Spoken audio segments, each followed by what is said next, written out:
A genética está entre as ciências que mais contribuem para o bem-estar do homem, especialmente a partir da segunda metade do século XX. Os filósofos gregos, como Hipócrates, que já se preocupavam com a hereditariedade, conceberam a teoria da pangênese. Darwin, na segunda metade do século XIX, além de publicar A Origem das Espécies, em 1859, retomou a teoria da pangênese, explicando que cada órgão produziria gêmulas que se acumulariam nos órgãos sexuais e seriam transmitidas durante a relação sexual, se desenvolvendo no embrião. De acordo com a pangênese, a modificação do organismo durante a vida provocava alterações nas gêmulas e, consequentemente, poderiam ser transmitidas para gerações seguintes. Alternativamente, havia a teoria do pré-formismo, segundo a qual no espermatozoide ou óvulo continha um indivíduo completo em miniatura chamado homúnculo. O desenvolvimento embrionário seria apenas o crescimento desse homúnculo. No início do século XX, com o surgimento de microscópios mais aperfeiçoados, a teoria do pré-formismo foi abandonada, pois ninguém conseguia observar homúnculos em gametas. Já a teoria da pangênese ainda permaneceria viva por mais tempo, uma vez que era fácil justificar que as gêmulas eram muito pequenas para serem observadas. Porém, foi descartada por August Weismann quando demonstrou que as modificações nas células somáticas desaparecem com o próprio indivíduo. O naturalista Gregor Mendel definiu as bases da genética moderna, publicando seu estudo sobre hereditariedade das ervilhas em 1866, no Periódico de História Natural de Viena. Mendel abordou o problema da hereditariedade do ponto de vista matemático. Ele, além de observar os tipos de descendentes formados, contava a quantidade de cada tipo, identificando que a proporção de cada descendente era muito importante. Mendel percebeu que existem fatores específicos que são transmitidos pelos pais à prole. Constatou que estes fatores ocorrem aos pares e que os descendentes recebem um de cada genitor. Também descobriu que a prevalência destes fatores eram diferentes e alguns somente se manifestavam quando em dupla dose, enquanto outros mesmos, em doses simples, determinavam sua característica. Assim, chamou-se de dominantes aos fatores que se manifestavam mesmo que em dose única, e de recessivos os que somente se manifestavam em dose dupla. A partir de seus experimentos, ele elaborou duas leis sobre a hereditariedade, que passaram a ser chamadas Primeira e Segunda Leis de Mendel. Contudo, seus trabalhos permaneceram esquecidos por 34 anos. A redescoberta independente dos trabalhos de Mendel por três botânicos interessados nos mesmos problemas ocorreu em 1900, revolucionando a biologia. Foram eles o holandês Hugo de Vries, o alemão Karl Correns e o suíço Erich Chermek. Estes botânicos aprofundaram os estudos de Mendel e procuraram resolver algumas questões que permaneceram em abertas. O que eram os fatores específicos que podiam ser transmitidos de pais para filhos? Por volta de 1884, com a utilização de microscópios cada vez melhores, o estudo das células permitiu a identificação de corpos finos e compridos, que eram identificados durante a divisão celular e ficavam armazenados no núcleo da célula. Por se corarem intensamente, essas estruturas foram denominadas pelo alemão Walter Flemming de cromossomos. Somente em 1902, alguém associaria Mendel aos cromossomos. Esse alguém foi o biólogo americano Walter Sutton. Ele percebeu que os cromossomos tinham muito em comum com os fatores de Mendel, pois todos formavam pares nas células dos organismos, mas, nos gametas, apenas um dos componentes de cada par estava presente. Com experimentos independentes, o biólogo alemão Theodor Boveri chegou às mesmas conclusões. Assim, a teoria de Sutton-Boveri afirmava que os fatores de Mendel estavam nos cromossomos. Estes fatores passaram a ser chamados de genes pelo dinamarquês Wilhelm Johannsen para descrever a unidade mendeliana da hereditariedade. Além disso, ele utiliza os termos genótipo e fenótipo para diferenciar as características genéticas de um indivíduo de sua aparência física.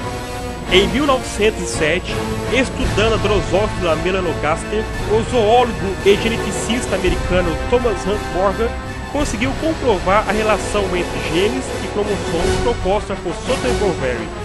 Também descobriu que durante a formação dos gametas, os cromossomos homólogos se recombinam, trocando segmentos entre si. As pesquisas de Morton e seus orientados também revelam que os genes ocupam locais específicos nos cromossomos. Tais locais foram chamados então de loce gênico. Na primeira metade do século XX, a relação entre genes e cromossomos gerou uma nova questão. Se os cromossomos eucarióticos são formados por uma combinação de DNA e proteínas, qual dessas moléculas portam os genes? Em 1928, o médico britânico especialista em microbiologia Frederick Griffith descobriu que extratos de bactérias patogênicas podiam transformar linhagens inóculas em patogênicas. A demonstração de que o DNA é o princípio transformante foi a primeira exibição de que o gene, o material hereditário, compõe DNA. Em 1952, o experimento de Alfred Hershey e Martha Chase demonstrou que o DNA é o material genético. No experimento foram usados dois conjuntos de bacteriófagos T2. Em um conjunto, a capa de proteína foi marcada com enxofre 35 radioativo, não encontrado no DNA. No outro conjunto, o DNA foi marcado com fósforo 32 radioativo, não encontrado na proteína. Apenas o fósforo 32 é realizado na bactéria E. coli, indicando que o DNA é o agente necessário para a produção de novos fagos. Também, em 1952, a britânica Rosalind Franklin obtém imagens de DNA por difração de raio-x. O norte-americano James Watson e o britânico Francis Crick, utilizando essas imagens, decifram, em 7 de março de 1953, a estrutura de dupla hélice para o DNA. No dia 25 de abril do mesmo ano, James Watson e Francis Crick publicam na revista Nature o modelo da molécula de DNA. E no dia 30 de maio, também na Nature, eles analisam as implicações genéticas de seu modelo e sugerem um mecanismo semi-conservativo para a replicação do DNA. Em 1954, o físico russo George Gamow idealizou um modelo no qual a trinca de nucleotídeos do DNA serve para codificar um aminoácido de uma cadeia polipeptídica, sendo elaborada uma tabela do código genético posteriormente. Em 1958, o experimento de dois jovens cientistas, Matthew Meselson e Franklin Stahl, demonstrou que o DNA é copiado por replicação semi-conservativa. O DNA centrifugado em um gradiente de cloreto de césio formou bandas de acordo com a sua densidade. Quando as células que cresceram em nitrogênio 15 foram transferidas para um meio com nitrogênio 14, a primeira geração produziu uma única banda de DNA intermediário e a segunda geração produziu duas bandas, uma intermediária e uma leve. Este resultado se ajusta às previsões do modelo semi-conservativo de replicação do DNA. Em 1972, o norte-americano Paul Berg obtém moléculas de DNA recombinante, unindo o DNA de diferentes espécies e inserindo esse DNA híbrido em uma célula hospedeira. Consequentemente, em 1976, é criada a primeira companhia de engenharia genética, a Genentech.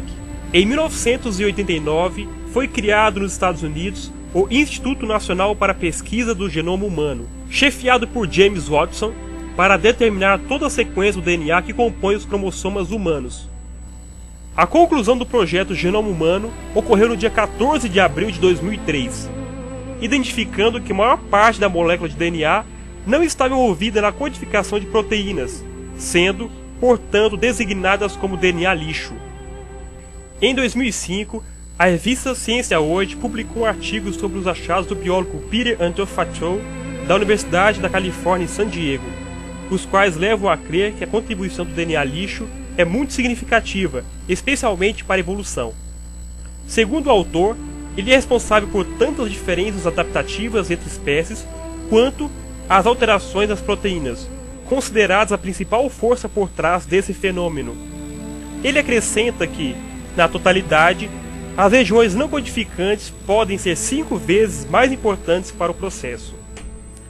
Atualmente se conhece a necessidade de estudar o projeto Proteoma, já que uma catalogação das proteínas permitirá o aperfeiçoamento dos diagnósticos e a prevenção da evolução de doenças.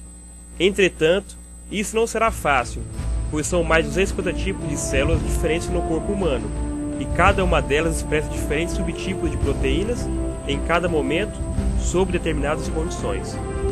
Como vimos, a genética é uma ciência bem mais antiga do que imaginamos e que está em constantes transformações e avanços.